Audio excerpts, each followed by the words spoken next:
Hey guys, I want to do something a little bit different today where I go through one of the members of Atomic Dojo's recent jiu-jitsu matches. So this is Will. So this is the first time Will's actually ever gotten a submission in competition. So it's a pretty big milestone for him here. And I just wanted to go through his footage and give him the sort of feedback I normally would for any of the members of Atomic Dojo, but then also share it here on YouTube so you guys can sort of see the process. And I think as well, like I think a lot of people would find it interesting getting sort of like high level black belts sort of feedback for a blue belt, just to toot my own horn a little bit there. But anyway, let's get into it. Now, one of the things that we'll struggle with a lot is like a lot of nerves and anxiety, which I think is pretty common for a lot of people when they're competing. But as you can see here, Will's coming out and he's actually looking like sweaty already, which means that he would have had a good warm up. And this is something I really recommend for a lot of people who are competing, especially if you're dealing with the adrenaline dumps. Well, you know, you're struggling to deal with the adrenaline dumps, and something that I've found for both myself and a lot of my students is getting in a really good warm up. Now, oftentimes what people do for a warm up is they move around a little bit, they get a little bit sweaty, things like this. I recommend you need to get in a really good warm up. Not so much even a warm up. You want to feel like you've had a match already. Most people find that once they get that first match of the day out of the way, they feel much better for their subsequent matches. And so essentially what we want to have in our warm up, I'm going to say air quotes because really like you want to get a really good sweat in for this, where what you should be doing is turning up to the venue, you should have like some sort of hoodie on, even some trackies, like track pants, and then do the warm up at least with your hoodie on because you want to get all of your muscles warmed. You really want to get sweating, and you just want to essentially get that first match out of the way before you even actually have your first match. Now, one of the big concerns people have with this is, um, if I do such a strong warm up, am I going to be tired for that first match? Well, you want to make sure you do, give yourself enough time in between before you actually go out for your match there, so you do get a little bit of a recovery. But the adrenaline dump that you'll get in the match is going to burn so much more energy than what you would in a really solid warm up. So yes, you're going to burn some energy with your warm up there, but you're ultimately going to save energy on the fact that you're not going to have to deal with the adrenaline dump, which is going to make you make really bad decisions, seize up, clench, all these sorts of things that will ultimately, it'll ultimately be much worse for you if you don't do the warm up. So you want to make sure you get a really strong warm up in, so that way you feel like you're ready to go as soon as the match starts. So good guard pull here from Will. And so this is one of the things I really encourage when people are going to try and pull guard is if you're going to pull guard, tying up like oftentimes people will tie up on the hands here and then just sit, but you need to be able to do that and give yourself space. If you're going to end up coming in close like this, exactly like what Will's doing, you want to be actively pulling into a strong guard position. You can passively pull guard where you make that initial connection there and just sort of sit. And this is typically what I do for a lot of competitions, but you want to make sure you've got range when you do this sort of thing. Particularly IBJJF, you've got to be careful of people trying to score 2 points on you off of the guard pull here. But if you're going to get this close where you start getting in overhooks, underhooks, things like this, the very proactive guard pull is a great option. Now, one of the things Will does here is he goes for a more active guard pull. I think he could have used this grip though to start elevating his opponent overhead to get hands to the mat there and then getting a stronger attack going straight off the bat. But he's still done a good job here getting underneath, and then now he's got this nice cross lat frame here working this half butterfly. And so this is nice. Immediately coming across that other leg there, what we need to focus on is making sure we make strong initial connection before we want to try and go into our attack there. We don't want to rush this here. And because you can see exactly that there, his opponent does a good job then starting to extract his leg and berimboloing out. So let's go back and have a look at this for a second, try and get like a better view of what happens. So one grip people take oftentimes is an Achilles grip here where you wrap over the ankle. I find especially when we're in this sort of like false ashi position here where you don't really have your legs like locking around their leg, like you're not in a full urimi ashi yet. I actually find an elbow wedge is a better grip where you're taking your elbow over the heel and drawing it back in towards you there. You'll be surprised how much of a stronger grip that is compared to an Achilles grip. Now, you can still close your elbow in an Achilles grip, and you definitely want to be doing this. But the elbow wedge, you're really focusing on engaging those lat muscles there, drawing back on the grip, and this is quite strong. So I think in this case, like that would have been my preference. The other option too, especially when I want to try and entangle my partner's leg here, is going to be working more towards an outside ashi. It's just a stronger hold of the leg there. It does have its trade-offs though. But you see this here. And this could also be as well that his opponent's done a good job taking a strong De La Riva hook here, which is actually a really nice counter. But if Will's that deep on the leg there, and it looks like he did get quite deep with his hips, and the berimbola counter should be quite difficult, and it should be difficult for his opponent to get over his right knee. So I would say this comes down to then starting to lose control of the primary leg here. Now he's doing a good job though, trying to keep that right knee extracted here. When you're looking at a battle of berimbolo and leg entanglements, people often talk about the knee line when it comes to leg entanglements, that idea of making sure you get your partner's knee past the line of your two knees towards you so you can entangle their leg. The same battle occurs on the other side of things where you're trying to berimbolo someone, where you're trying to get your hip or your knee past their knee to be able to actually start getting behind their hips. Now, there is then variations of this where you can go into like a shin bolo where you can't clear the knee and instead you invert below the knee, but then you're going to use that again to elevate their hips and then start climbing up to the back. And it is certainly tougher to take the back off of a shin bolo versus a just a standard berimbolo where you do beat the knee. So this is just something to keep in mind, is that on both sides of things, when you're thinking offensively and defensively from leg entanglements, it's a battle of, the knee line beating the knee. And so this is exactly why it's good of Will to try and keep that right knee of his extracted. Now, here he's gotten tunnel visioned a little bit, and so thinking like head down too much. So see this here now, allowing his opponent to start circling outside of his legs there. This is something you'd always keep in mind when you play a city guard position, is the ability for your partner to circle outside of your legs.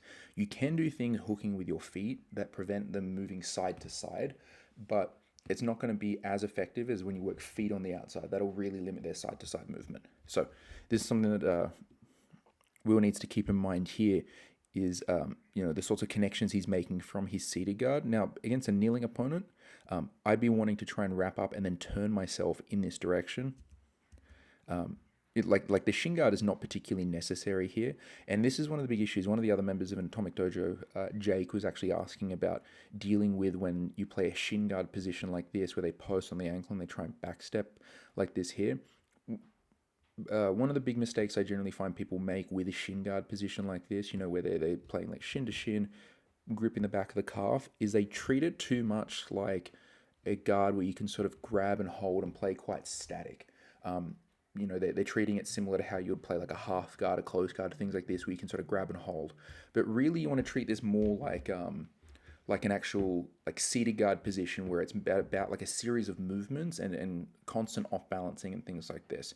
Now at this stage here, when his opponent's controlling this leg, you know that he's going to be passing to his left here or to your right, and so we want to be thinking about making sure we're addressing this here.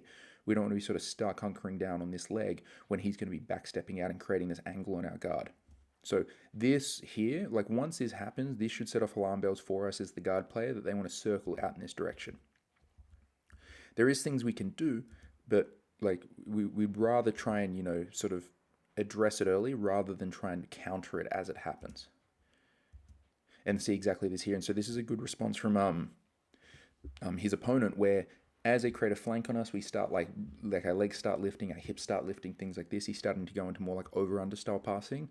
But what Will's doing here is a great job of framing towards the shoulders. Notice here he's let go of the legs. He's not trying to frame on the legs anymore, and he's framing towards the shoulders here. So we can see, if you just trace a line across his opponent's shoulders. And this is a really important principle for guard retention, is that you want to frame against the part of the pass that they are presenting to you. This is a really cool idea I got from Joseph Chen, actually. And I think he derived it, he sort of took that as like some stuff from Rob Benacki up in Canada, I believe, Island Jiu-Jitsu. So the idea here is that when your partner is trying to pass, they're going to be leading with either their shoulders, or they're going to be leading with the upper body or the lower body. And you want to frame towards the part of their body that they are leading with. Yes, you could say, for example, if I frame on his upper body, he might switch to his legs, so I want to frame on the legs. It's like, well, then you're just allowing him to break through with the upper body there. And this is a really big mistake I see people oftentimes make, is someone creates a flank on them and the person is, J-point camping, things like this, driving in with the upper body, and the person is on bottom framing towards the legs there. Similar thing, when someone is retaining their guard from a north-south, the person is leading the pass with their upper body, driving in with their shoulders, and the person retaining the guard is framing towards the legs, which is allowing them to come past with their upper body and get chest to chest. Always when you're trying to retain your guard, you need to identify the part of their body they are leading the pass with and framing and addressing that. Yes, they are going to switch what they're leading with. Good guard passer is going to do this, but you address that as it happens. And so this is why it's important from Will here. Left hand coming up towards the shoulders, Left knee getting inside of the shoulder here, forming a nice frame across the shoulders. This is super critical. And see how now he's made an effective frame? He's now able to start looking to try and attack this arm. Now, one of the big things here when we're trying to attack a choi bar is we need to try and get our knee higher than their head. So a lot of times we're thinking about using reverse collar ties here to hold this down and trying to drive our knee over the back of the neck here. So good response from his opponent is going to be lifting the head here. And anytime you think about trying to attack the body, so we were just talking about where to frame on the body, now let's think about how we attack the body. And there's this good principle we can sort of derive from boxing, which is going to be playing between high and low. So this idea of as you attack the upper body, they're going to defend the upper body, so we switch into attacking the lower body.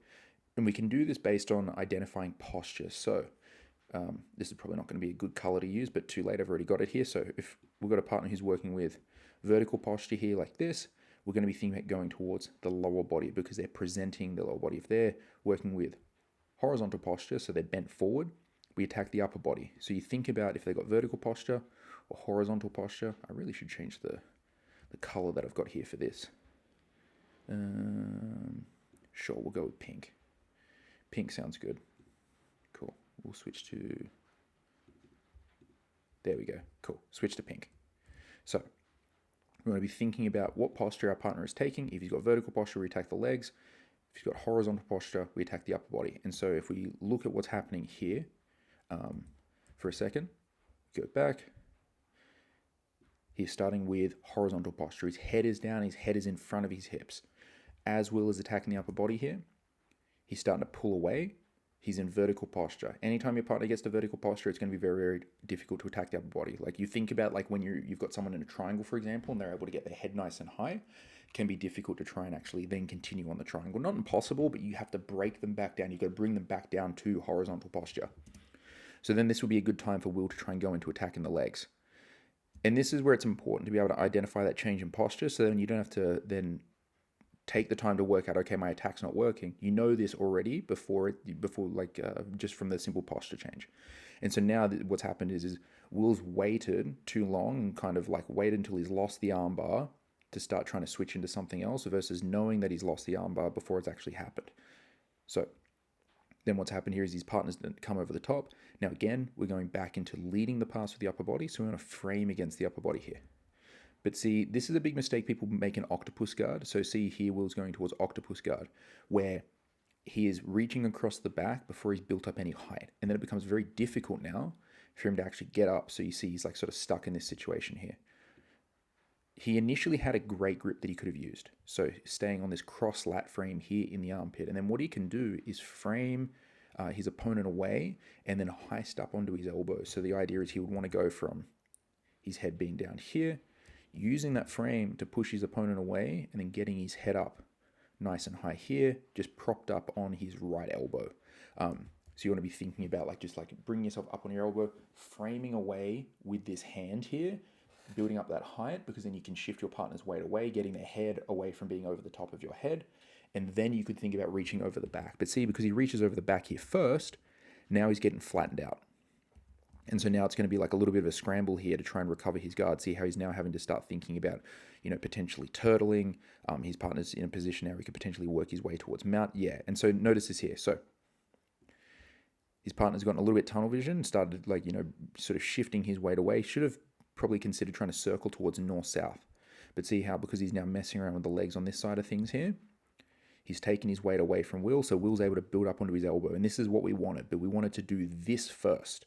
This is the most important part when it comes to anything that's sort of scramble based, is that you're thinking about building height. There's a bunch of different grips and things like this that you can take in any sort of scramble based position. I'd say Octopus is one of those sort of scramble based positions. You want to be thinking about head and hip height. And so this is what we wanted to have done first.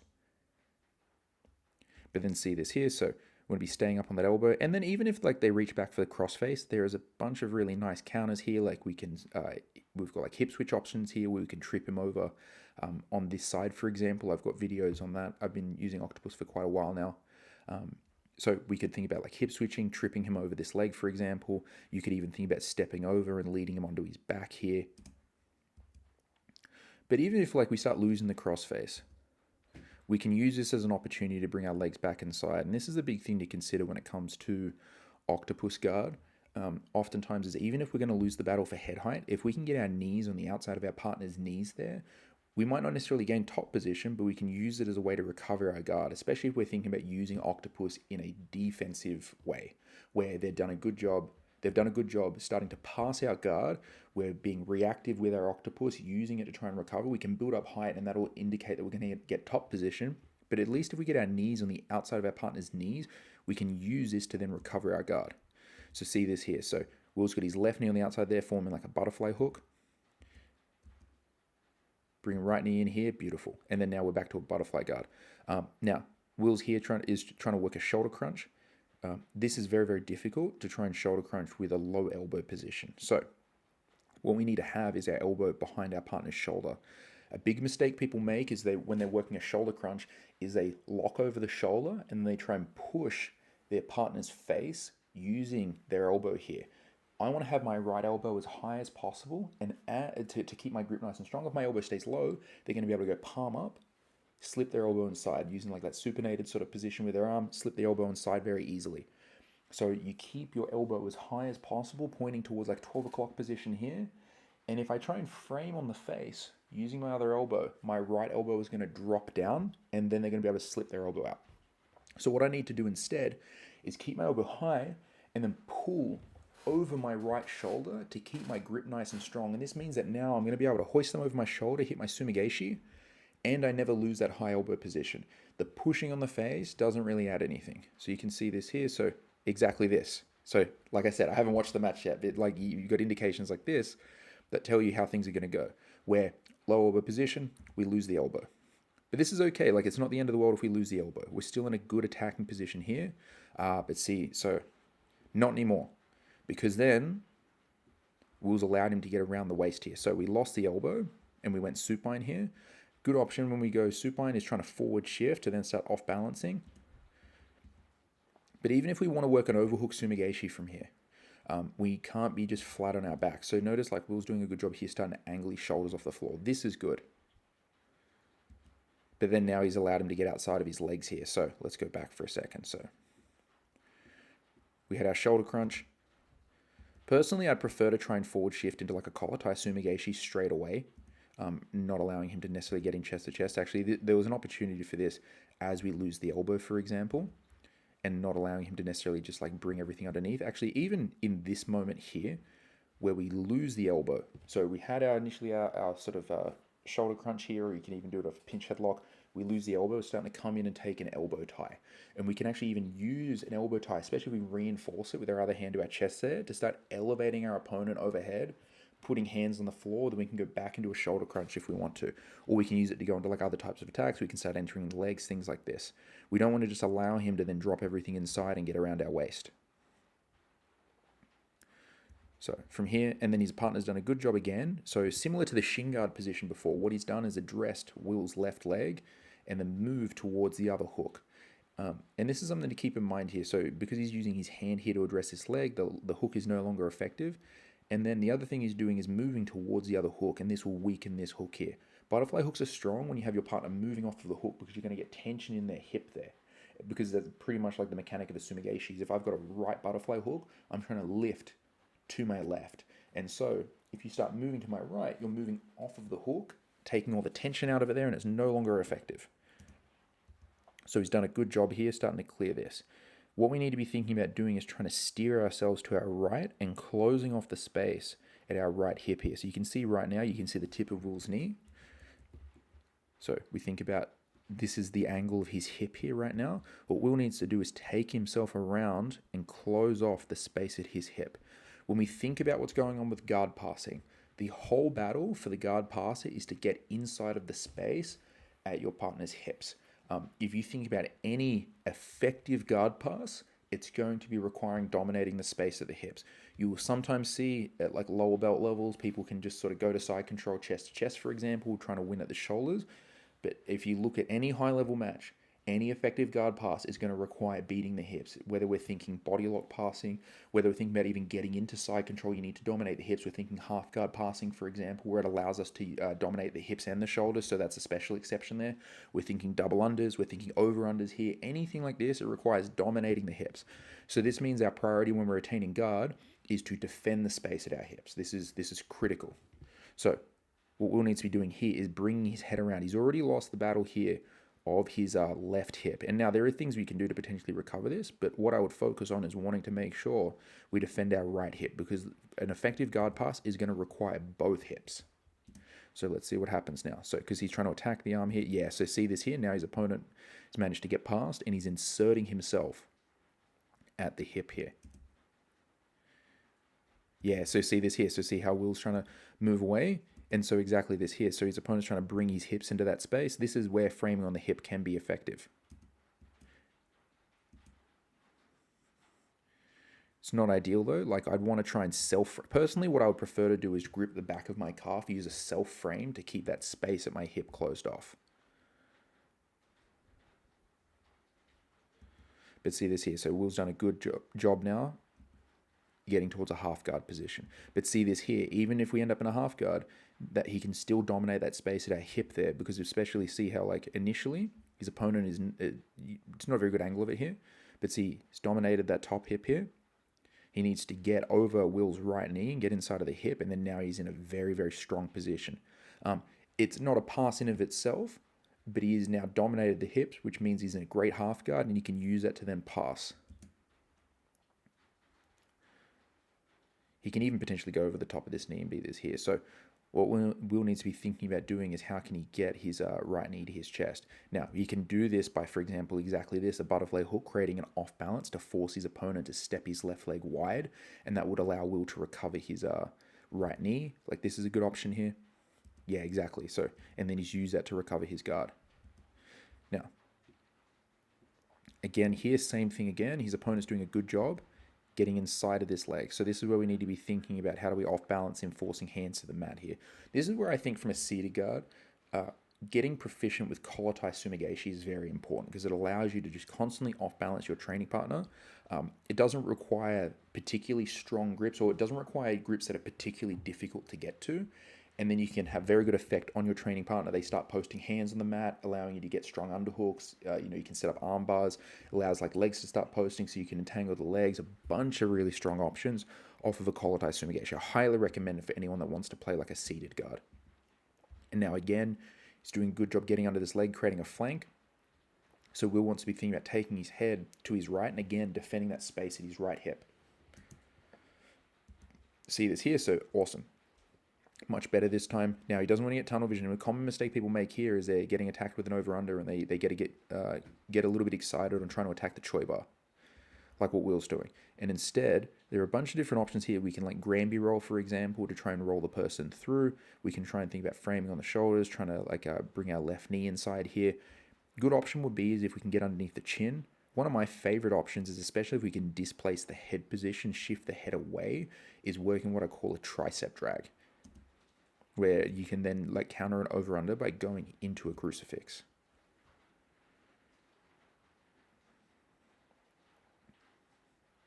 And so again, though, we need to be prioritizing the whole time our right hip.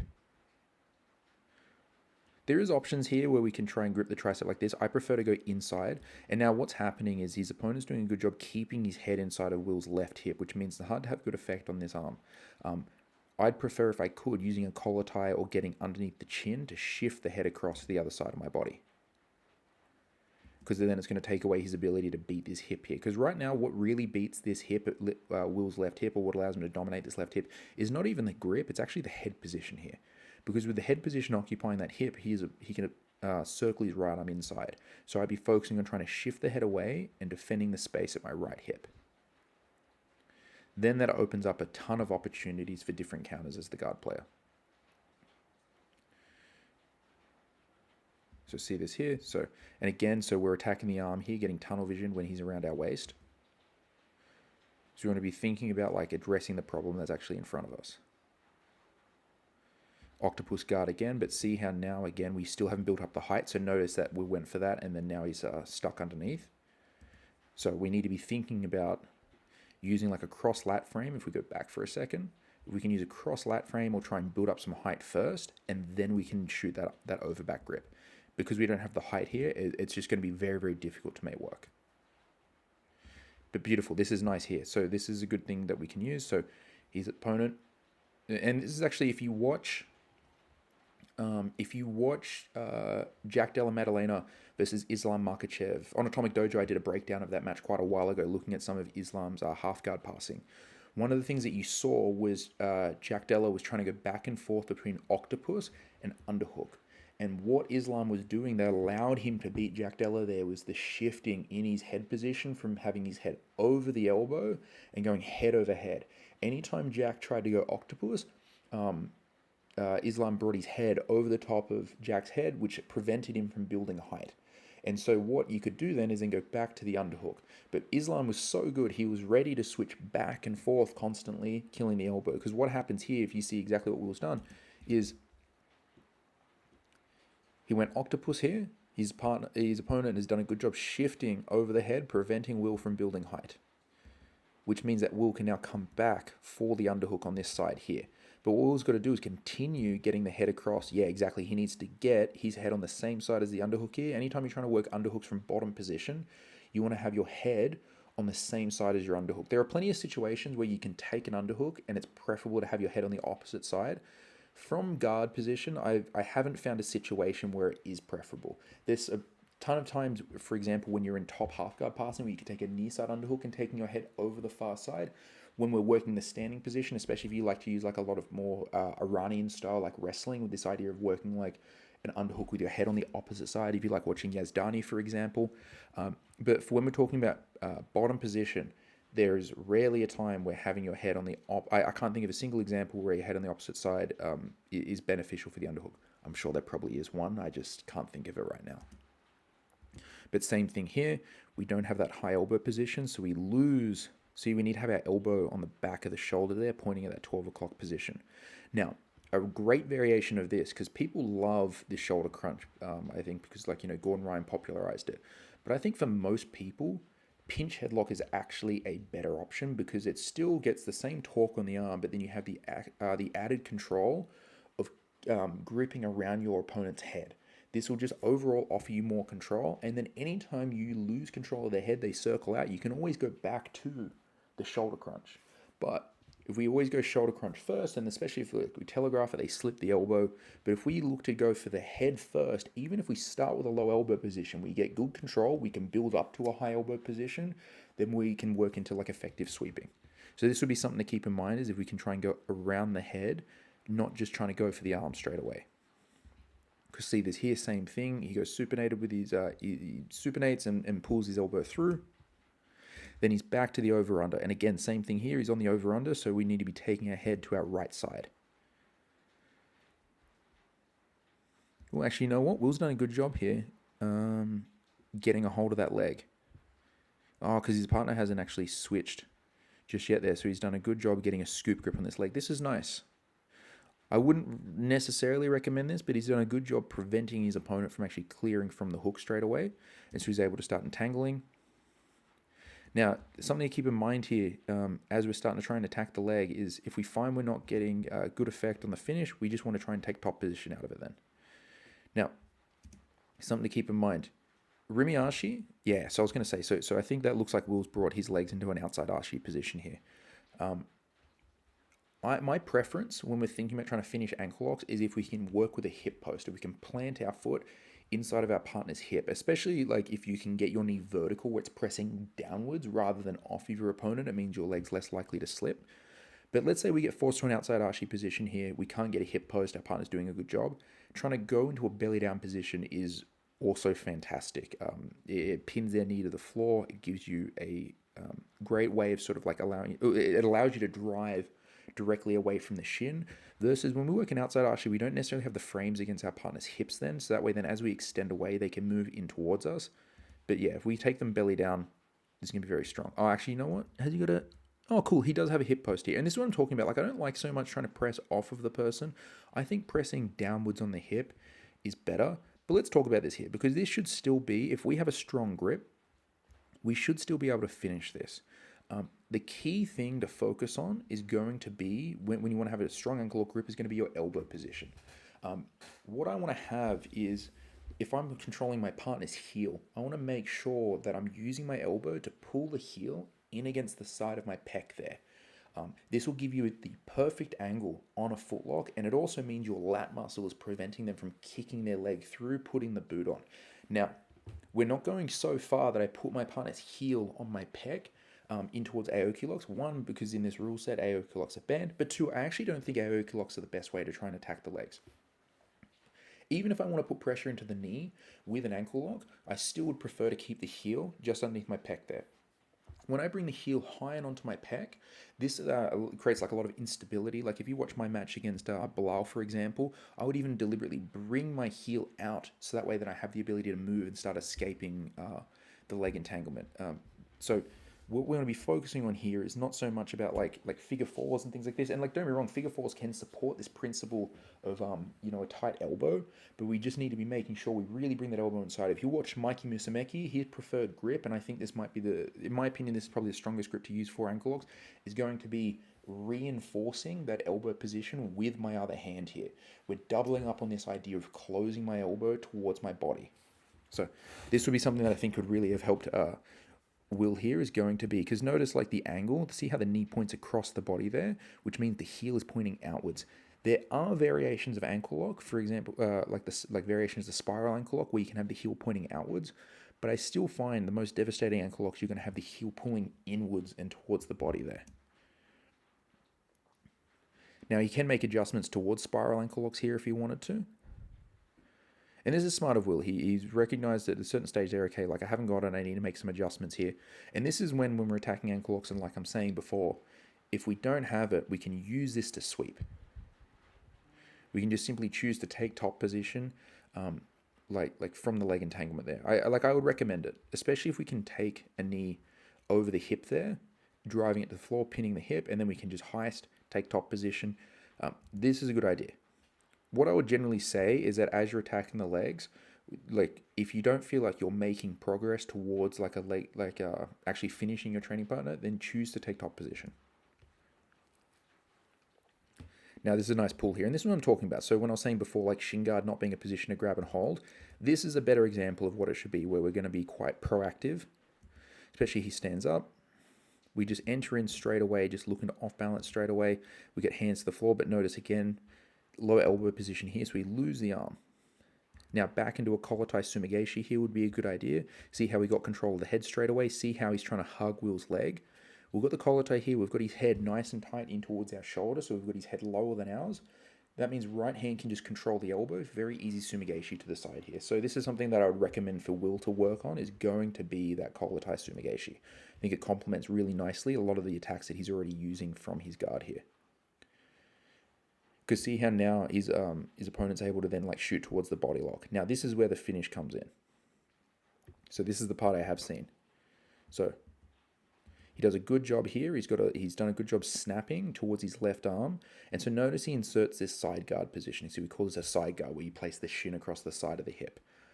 What this is doing is it's preventing Will getting steered to his right hip, because he's able to extend out with his here. He's able to keep his opponent's head and hips on the same side of his body. So if we think about the alignment of Will's spine here, the alignment of his opponent's spine, this is the position that we want to keep, or the alignment we want to keep for finishing guillotines.